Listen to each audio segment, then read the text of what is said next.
Enzyme nomenclature के बाद next topic हमारा classification of enzyme. International union of biochemistry द्वारा नियुक्त जो एंजाइम कमीशन है उसने 1961 में, जो कि बाद में 1969 में वापस उसको संशोधित कर दिया गया था, उस नियम के तहत एंजाइम का जो यूनिवर्सल क्लासिफिकेशन है वो दिया गया था। और इसमें एंजाइम को इम्पॉर्टेंटली 6 क्लास में डिवाइड किया है और हर ग्रुप को, हर समूह को फर्दर सब ग्रुप में डिवाइड किया गया। पहला, जितनी भी रासायनिक अभिक्रिया हैं उनको उत्प्रेरित करने वाले जो एंजाइम है उनको 6 ऑर्डर और प्रत्येक वर्ग को 4 से 13 उपवर्गों में बांटा गया है। देन एंजाइम के दो भाग जो कि हमें पता होते हैं, सबस्ट्रेट और दूसरे भाग जो कि रासायनिक अभिक्रिया को बताता है। देन थर्ड है कि जो एंजाइम के लिए जो एक कोड की संख्या दी गई है उसमें पहला अंक है वो एंजाइम का ग्रुप होगा, दूसरा यानी कि वर्ग, दूसरा उपवर्ग, तीसरा उपवर्ग और चौथा एंजाइम का विशेष नाम बताता है। जैसे एंजाइम है 2.7.11, इसका मीनिंग ये है कि जो एंजाइम है वो वर्ग 2 यानी कि ट्रांसफरेज के ग्रुप का है। उपवर्ग 7 यानी कि वो फॉस्फोरस का स्थानांतरण करता है, यानी फॉस्फोरस का स्थानांतरण मतलब वो फॉस्फोरस को एक ग्रुप से दूसरे ग्रुप में ट्रांसफर करता है। और देन 1 का मतलब है फॉस्फेट समूह का क्या प्राप्त करता है, कौन है, अल्कोहल, यानी कि जहाँ पे फॉस्फेट ग्रुप जाके ऐड हो रहा है वो कौन सा ग्रुप है, अल्कोहल। और जो अंतिम अंक जो एक है वो हेक्सोकाइनेज अथवा एटीपी को बताता है, यानी कि इसके द्वारा, इस एंजाइम कोड के द्वारा डीहेक्सो 6 फॉस्फो जो ट्रांसफरेज है वो एंजाइम का बोध होता है, जो कि एटीपी से फॉस्फेट समूह को ग्लूकोज के कार्बन 6 पर उपस्थित OH समूह को स्थानांतरित करता है। ये जो एग्जाम्पल है ये हमने ग्लूकोज मेटाबॉलिज्म के वक्त देखी थी, जब ग्लूकोज से ग्लूकोज 1 फॉस्फेट बनता है और ग्लूकोज 1 फॉस्फेट से ग्लूकोज 6 फॉस्फेट बनता है। उस वक्त जो हेक्सोकाइनेज एंजाइम है वो काम आता है और उसका क्लासिफिकेशन यहाँ पे क्या है, 2.7.11। तो जो शब्द OTHLIL है ये वर्गों का समूह है, जिसमें हम जो पहला जो नोमेनक्लेचर में पहला अंक है वो ये बताता है, जैसे ऑक्सीडोरिडक्टेज, ट्रांसफरेज, हाइड्रोलेज, लाइजेज या फिर डेस्मोलेज, आइसोमरेज और लाइगेज या फिर सिंथेटेज। पहला कैटेगरी की हम बात करें ऑक्सीडोरिडक्टेज, यानी कि जिसमें ऑक्सीडेशन और रिडक्शन होता है। यहाँ पे एक रिएक्शन है AH2 plus B gives A plus BH2, यानी कि A ग्रुप से हाइड्रोजन कहाँ ट्रांसफर हो गया, B ग्रुप में। इसमें आते हैं alcohol dehydrogenase, alcohol NAD plus oxidoreductase. इसका जो EC यानी कि एंजाइम कमीशन होगा वो क्या होगा, एंजाइम क्लासिफिकेशन है वो होगा 1.1.1.1। देन है डिहाइड्रोजनेज, इसमें आते हैं लैक्टेट और सक्सिनिक डिहाइड्रोजनेज। ये जो एंजाइम है ये सबस्ट्रेट के जो एटम है उससे हाइड्रोजन ग्रहण करके सबस्ट्रेट अणु का क्या कर देते हैं, ऑक्सीडेशन, यानी कि ये एंजाइम क्या करते हैं, सबस्ट्रेट से हाइड्रोजन एटम लेके उससे ऑक्सीडाइज कर देते हैं। पहला है लैक्टिक डिहाइड्रोजनेज, लैक्टिक एसिड और NAD प्लस में क्या हुआ, पायरुविक एसिड और NADH2 मिला, यानी कि जो लैक्टिक एसिड में हाइड्रोजन था वो कहाँ ट्रांसफर हो गया, निकोटीन एडेनिन डिहाइड्रोजनेज पे। देन सक्सिनिक एसिड में FAD के साथ रिएक्शन करने से क्या बना, फ्यूमरिक एसिड और FADH2, similar reaction to A। Then oxidase, oxidase में amino acid plus oxygen, amino acid oxidase की प्रेजेंस में क्या हुआ, कीटो एसिड और अमोनिया मिला। सिमिलरली यहाँ पे cytochrome plus O2, cytochrome oxidase की प्रेजेंस में क्या हुआ, जो ऑक्सीजन है वो किस पे रिएक्ट हुई साइटोक्रोम पे जो कि रिड्यूस्ड फॉर्म में है, तो वो अब क्या हो गया, साइटोक्रोम ऑक्सीडाइज फॉर्म में कन्वर्ट हो गया। देन है पेरोक्सीडेज, पेरोक्सीडेज में AH2 प्लस एच पेरोक्साइड जो H2O2 है, जो पेरोक्साइड है वो पेरोक्सीडेज की कन्वर्ट में क्या हो गया, वाटर मॉलिक्यूल फॉर्म हो गया। कैटालेज में क्या हुआ, जो पेरोक्सीडाइज है वो ऑक्सीजन और वाटर में कन्वर्ट हो गया। तो ये जितने भी थे ये क्या थे, हमारे ऑक्सीडो रिडक्टेज के एग्जाम्पल थे। इनमें से कोई भी एग्जाम्पल आप दे सकते हैं as per your convenience. Then है ट्रांसफरेज ग्रुप, इसमें जो दो यौगिक हैं ए और बी, उनके बीच हाइड्रोजन के अतिरिक्त इसके अलावा अन्य प्रकार के समूह का आदान प्रदान होता है, जैसे हेक्सोकाइनेज, जिसमें क्या होता है, जैसे ए के साथ एक्स बाइंड है प्लस बी, तो अब क्या हुआ, जो एक्स था यहाँ पे वो एक्स है वो हाइड्रोजन के अलावा और कोई भी ग्रुप हो सकता है। इसमें आता है पहला ट्रांस अमीनेज, यानी कि हाइड्रोजन के अलावा हम अमीनो ग्रुप है वो ट्रांसफर कर रहे हैं। तो ये अमीनो एसिड है एक, जिसमें एक साथ में कीटो एसिड भी है। यहाँ पे अमीनो ग्रुप की जगह क्या है, डबल बॉन्ड ओ है। तो ट्रांस अमीनेज एंजाइम यूज करने से क्या हुआ, जो कीटो एसिड था वो अमीनो एसिड, यानी कि जो कीटो ग्रुप है वो अमीनो एसिड पे आ गया और जो अमीनो एसिड है वो कीटो ग्रुप पे आ गया।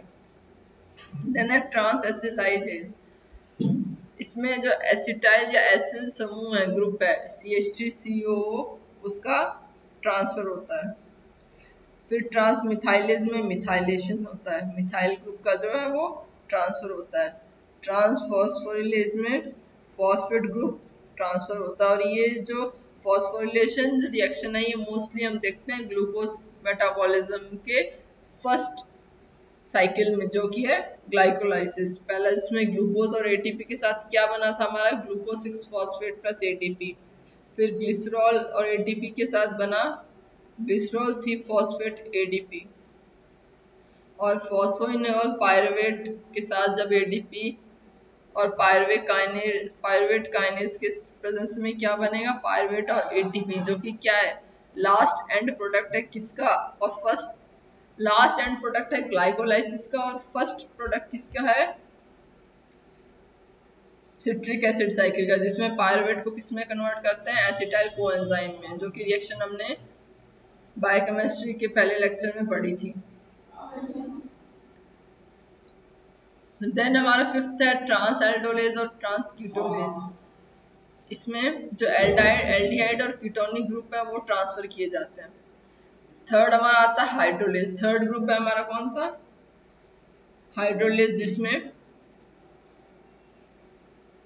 वाटर की हेल्प से हम क्या करते हैं, ग्रुप को ट्रांसफर करते हैं। इसमें आता है लाइपेज, यानी इसमें जो इसका एंजाइम क्लासिफिकेशन होगा वो होगा 3.1.1.3, यानी कि थर्ड इसका ग्रुप है 1, यानी कि जो कौन सा ग्रुप है वो ट्रांसफर कहाँ हो रहा है, दूसरे ग्रुप पे, यानी कि जो AB था, जो एक प्रोडक्ट था, वो उसको वाटर की प्रेजेंस में हमने क्या किया, AOH और BH में कन्वर्ट कर दिया।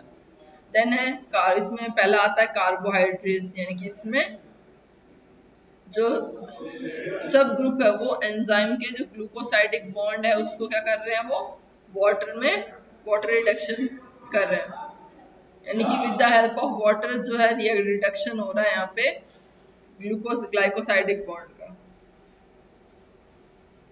इसमें एग्जांपल है sucrase, lactase, maltase, amylase, cellulase, जितने भी ये कॉम्प्लेक्स कार्बोहाइड्रेट हैं, ये सब कार्बोहाइड्रेट एंजाइम के द्वारा रिड्यूस होते हैं in the presence of water.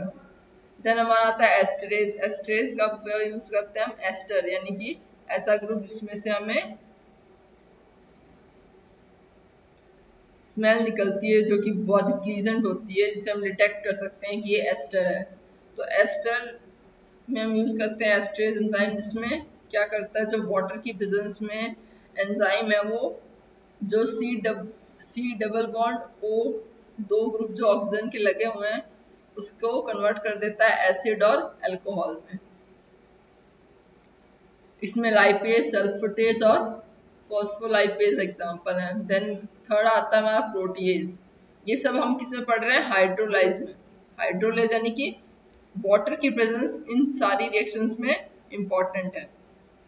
अब अगर हमें पेप्टाइड बॉन्ड तोड़ना हो, पेप्टाइड बॉन्ड कब बनता है? जब दो अमीनो एसिड आपस में बॉन्ड बनाते हैं, तो उसके बीच में जो पेप्टाइड बॉन्ड होता है उसको हम प्रोटीज एंजाइम से तोड़ते हैं। और यहाँ पे जो दो आर ग्रुप है वो अलग अलग हो जाते हैं और अलग अलग अमीनो एसिड डिपिक्ट करते हैं। देन है हमारा अमाइडेज। अमाइडेज में जो कार्बन और नाइट्रोजन का जो ग्रुप है वो, सॉरी जो बॉन्ड है वो यहाँ पे रिड्यूस हो रहा है with the help of water. इसके एग्जांपल है यूरिएज, एस्पार्जिनेज, ग्लूटामेनेज, एडिनेज और ग्वानेज। आर्जिनेज भी होता है कभी कभी।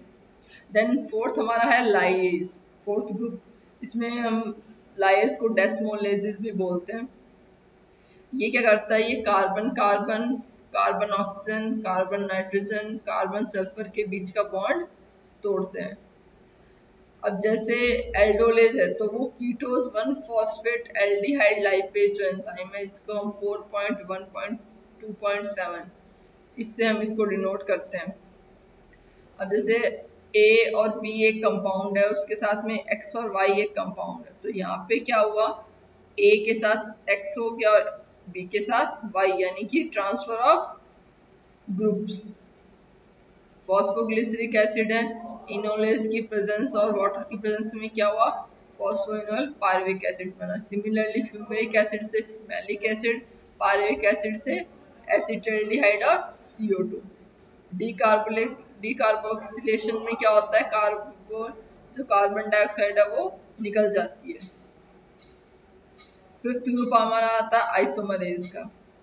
आइसोमर में क्या होता है? जो नंबर ऑफ कार्बन है वो एज इट इज रहते हैं, लेकिन जो उनकी पोजीशन है in comparison to chiral carbon वो चेंज हो जाती है। जैसे 3 फॉस्फेट ग्लिसरल्डिहाइड है वो डाइहाइड्रोक्सी एसीटोन फॉस्फेट में, मोस्टली जो एल्डिहाइड है यहाँ पे वो किस में कन्वर्ट हो रहा है? कीटोन ग्रुप में। ग्लूकोज 6 फॉस्फेट है वो फ्रक्टोज 6 फॉस्फेट में कन्वर्ट हो जाएगा, लेकिन जो नंबर ऑफ कार्बन, हाइड्रोजन और ऑक्सीजन है वो सेम रहेंगे। ग्लूकोज 1 फॉस्फेट है वो ग्लूकोज 6 फॉस्फेट में कन्वर्ट हो रहा है।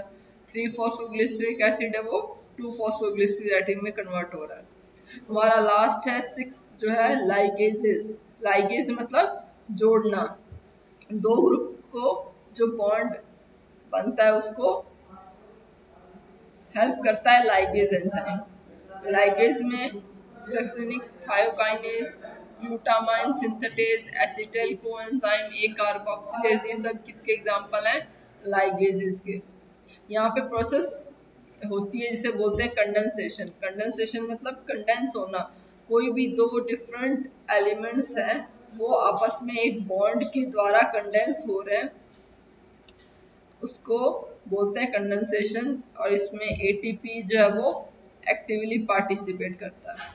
Now comes mode of enzyme action, कि मतलब एंजाइम जो है वो हमने सबस्ट्रेट के साथ ऐड तो कर दिया, लेकिन उसकी क्रिया या कार्य करने की उसकी क्रिया विधि क्या है, यानी कि उसका मैकेनिज्म क्या है। तो ये जो आपको ग्राफ दिख रहा है ये सबसे इम्पोर्टेंट है। ये ग्राफ आप एंजाइम की डेफिनेशन में भी ड्रॉ कर सकते हैं, क्योंकि ये ज़्यादा डेफिनेशन से ज़्यादा ये ग्राफ हमें बताता है एंजाइम के बारे में। इसमें एक सबसे ज़रूरी चीज़ जो है वो है एक्टिवेशन एनर्जी। एक्टिवेशन एनर्जी जो होती है ये वो एनर्जी है जो एक रिएक्शन के होने की रेट को डिफाइन करती है। फॉर एग्जाम्पल, अगर हमें पता है कि हमारे पास एक रिएक्शन है उसमें हमें 300 किलो जूल जो एनर्जी है वो यूज़ हो रही है। कोई भी रिएक्शन में अगर 300 किलो जूल एनर्जी यूज़ हो रही है तो वो एनर्जी कितने रेट से उस रिएक्शन को A से B में कन्वर्ट कर देगी।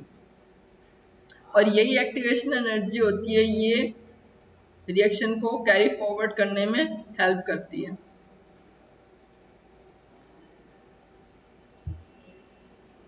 अगर हम अभी इसी डेफिनेशन वाइज देखें तो अभिक्रिया में भाग लेने हेतु अभिकारकों के क्रियाशील होने के लिए आवश्यक ऊर्जा जो होती है वो क्रियाशील ऊर्जा या एक्टिवेशन एनर्जी कहलाती है। तो इसमें हुआ क्या, विदाउट एनर्जी तो क्या हुआ, जो एनर्जी का रेट है वो लो था, लेकिन जैसे ही उसमें एंजाइम आया तो क्या हुआ, वो रिएक्शन, वो जो वैल्यू है वो क्या है, वो पीक पे चली गई। जैसे यहाँ पे एंजाइम है, एक हाइड्रोजन पेरोक्साइड है, उसको अगर मान लो रिड्यूस होने के लिए 765 किलो जूल चाहिए, और जो प्लेटिनम है जो कि एक उत्प्रेरक या कैटलिस्ट की तरह काम कर रहा है, उसकी प्रेजेंस में 49 किलो जूल और कैटालाइज एंजाइम की उपस्थिति में 8 किलो जूल से कम क्रियाशील ऊर्जा पर वो रिएक्शन हो जाती है, उसकी आवश्यकता पड़ती है। तो सबसे पहले इस मैकेनिज्म को, इस पूरे मैकेनिज्म को माइकल और मेंटिस ने 1913 में इन्वेंट किया था। उन्होंने एक एंजाइम है इन्वर्टेज एंजाइम, उसकी हेल्प से क्या किया था, एंजाइम सबस्ट्रेट कॉम्प्लेक्स थ्योरी दी थी। इस थ्योरी के अनुसार सबस्ट्रेट और एंजाइम कन्वर्ट होते हैं एंजाइम सबस्ट्रेट कॉम्प्लेक्स में, जो कि क्या है, रिवर्सिबल है। उसके बाद एंजाइम अलग हो जाता है और प्रोडक्ट अलग हो जाता है। यहाँ पे आपको एंजाइम की साइट दिख रही होगी जहाँ पे वो बाइंड करता है। तो एंजाइम सबस्ट्रेट का यहाँ पे कॉम्प्लेक्स बन गया, और एंजाइम की वापस जो साइट है वो वैकेंट हो गई और वो प्रोडक्ट में कन्वर्ट हो गया।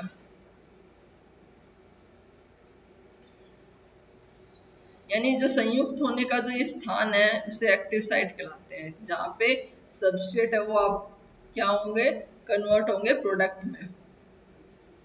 ये कार्य करता है लॉकएंड की मैकेनिज्म, यानी कि जो लॉकएंड की थ्योरी है, जो सबसे पहले एमिल फिशर ने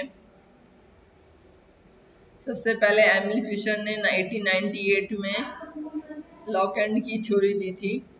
यानी कि जैसे हम ताला खोलते हैं तो उसमें क्या होता है, एक साइज हो, एक उसका शेप होता है जो कि फिट होता है एक पर्टिकुलर लॉक में, जिसे हम बोलते हैं एंजाइम लॉकएंड की मैकेनिज्म।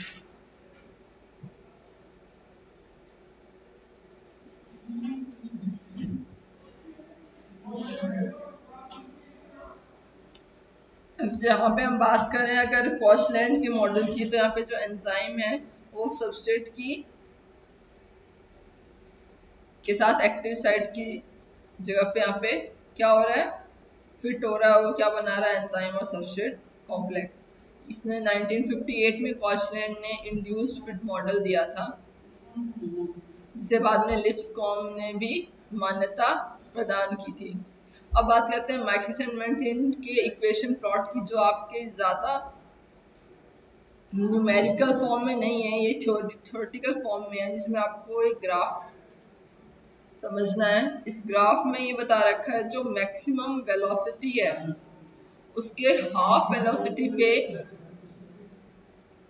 एक रिएक्शन कितनी हो रही है वो डिफाइन करता है रिएक्शन रेट क्या है। तो अगर फॉर एग्जांपल हम यहाँ पे हॉरिजॉन्टली सबस्ट्रेट कंसंट्रेशन ले रहे हैं और वर्टिकल हम रिएक्शन रेट ले रहे हैं, तो जो ग्राफ होगा वो हाइपरबोला होगा। हाइपरबोलिक ग्राफ ये बताता है कि हाफ ऑफ द वेलोसिटी पे जो रिएक्शन है वो कंप्लीट है। अब बात करते हैं एलोस्टेरिक एंजाइम की। एलोस्टेरिक एंजाइम है वो एक एंजाइम जिसमें दो संरचनात्मक रूप से भिन्न रूप है, जिसमें से एक सक्रिय और एक निष्क्रिय है। यानी कि ऐसे एंजाइम जिसमें एक एक्टिव साइट और एक इनएक्टिव साइट होती है वो एलोस्टेरिक एंजाइम कहलाते हैं। एंजाइम की जो चतुर्भुज संरचना ऐसी है कि इसमें एक सबस्ट्रेट एक्टिव साइट पर एंजाइम के साथ बातचीत होती है, यानी कि सबस्ट्रेट जो इनहिबिटरी साइट है वो इनएक्टिव ग्रुप में कन्वर्ट कर दी जाती है। उसके बाद आपके हैं कैरेक्टरिस्टिक और स्पेसिफिक एग्जाम्पल। उसके बाद है आपका प्रॉपर्टीज ऑफ एलोस्टेरिक एंजाइम। पहला है कि एक एलोस्टेरिक एंजाइम जो है वो माइकलिस मेंटेन की जो थ्योरी है उसका पालन नहीं करता। इसका कारण ये है कि जो एक्टिव साइट है वो ज्यादा होती है as comparison to non allosteric enzyme. जो एलोस्टेरिक एंजाइम की जो रिएक्शन है वो सबस्ट्रेट की कंसंट्रेशन को अफेक्ट करती है। फॉर एग्जांपल सबस्ट्रेट की जो पर्याप्त मात्रा होने पर जो एंजाइम आर अवस्था में होता है, जबकि अपर्याप्त यानी कि जो इनअप्रोप्रिएट सबस्ट्रेट है उसके एंजाइम जो अवस्था है वो टी रहेगी। यानी कि अगर सफिशिएंट अमाउंट ऑफ सबस्ट्रेट है तो जो एंजाइम है वो आर स्टेट में रहेगा, और अगर सबस्ट्रेट है वो इनसफिशिएंट अमाउंट में है तो एंजाइम है वो टी स्टेट में रहेगा। और पीएच और CO2 और अन्य जो इनऑर्गेनिक कंपाउंड है उससे एलोस्टिक एंजाइम की जो रिएक्शन रेट है वो अफेक्ट होती है। तो ये तीन मेन कैरेक्टरिस्टिक्स हैं या प्रॉपर्टीज हैं एलोस्टेरिक एंजाइम्स की। देन है factors affecting rate of enzyme action. ऐसे कौन कौन से कारक हैं जो कि एंजाइम की एक्टिविटी को अफेक्ट करते हैं। पहला है इफेक्ट ऑफ टेम्परेचर। हमें पता है कि कोई भी अगर हम टेम्परेचर इंक्रीज करेंगे तो जो रिएक्शन रेट है वो इंक्रीज होगी। और ऑप्टिमम टेम्परेचर क्या होता है? ऐसा टेम्परेचर जिसमें रिएक्शन रेट है वो अपनी सबसे हाईएस्ट रेट पे वर्क करती है, उसे बोलते हैं ऑप्टिमम टेम्परेचर। मोस्टली जो ऑप्टिमम टेम्परेचर रिएक्शन में यूज होता है वो होता है 30 to 40 डिग्री सेल्सियस। यहाँ पे हम ग्राफ देख रहे हैं टेम्परेचर और एंजाइम वेलोसिटी के बीच में। तो ये हमारा बेल शेप्ड का ग्राफ हमें मिलता है। ये ग्राफ जरूरी है जब आप इसकी डेफिनेशन साथ में बता रहे हैं तब। देन है पीएच का इफेक्ट। पीएच हम रखते हैं 4 to 10 के बीच का पीएच रखते हैं, जो कि ये ना ही ज्यादा एसिडिक होता है ना ही ज्यादा बेसिक होता है। ये सिमिलर ग्राफ है एज टू टेम्परेचर। देन यहाँ पे कुछ एंजाइम्स हैं जो कि स्पेसिफिकली काम करते हैं एसिडिक और बेसिक कंडीशन में। जैसे पेप्सिन है वो सबसे ज्यादा एसिडिक कंडीशन में वर्क करता है। ट्रिप्सिन है वो स्लाइटली एल्कलाइन कंडीशन में वर्क करता है, यानी कि 8.0 से 8.1। यूरियज और लाइपेज है ये इन बिटवीन 4 to 7 वर्क करते हैं। जैसे यूरियज है वो 6.4 से 7.4 और लाइपेज है वो 4.8 से 5.2 पीएच के बीच में वर्क करते हैं। देन बात करते हैं कि कंसंट्रेशन ऑफ सबस्ट्रेट, जो सबस्ट्रेट की जो सांद्रता है वो कैसे अफेक्ट कर रही है एक रिएक्शन होने में। अगर एक्टिव साइट पे जो सबस्ट्रेट है वो पूरी तरीके से उसका सैचुरेशन हो रहा है, यानी कि वो एक्टिव साइट है वो वैकेंट नहीं है, तो उसकी रेट क्या होगी? वो मैक्सिमम होगी। जैसे यहाँ पे हमने एंजाइम एक्टिविटी ली और हॉरिजॉन्टली हम कंसंट्रेशन ऑफ सबस्ट्रेट ले रहे हैं, तो मैक्सिमम है वो क्या बताएगा कि एंजाइम की एक्टिविटी। जैसे यहाँ पे अगर हम यहाँ बात कर रहे हैं सबस्ट्रेट प्लस एंजाइम का, एंजाइम सबस्ट्रेट कॉम्प्लेक्स बना, उसके बाद एंजाइम प्लस प्रोडक्ट। तो यहाँ पे ये हमको 5-4 तरीके से बताया गया है कि कैसे एक एंजाइम की एक्टिव साइट है वो सैचुरेट होती है। पहले में क्या है, एक ही साइट हो रही है। दूसरे में हमने 2 सबस्ट्रेट लिए, जो दोनों साइड जो एक्टिव साइट है वो फुल हो गई। थर्ड में 4 लिए, चारों हो गई। अब यहाँ पे हम लास्ट केस में क्या कर रहे हैं, सबसेट इतना कर दिया कि जो एक्टिव साइट के बावजूद भी जो है प्रोडक्ट है वो उतना ही बन रहा है, क्योंकि एक्टिव साइट्स जो है वो लिमिटेड है। उसके बाद अगर हम सब्सिडी कंसंट्रेशन बढ़ाएंगे तो रिएक्शन रेट में कोई इफेक्ट नहीं होगा।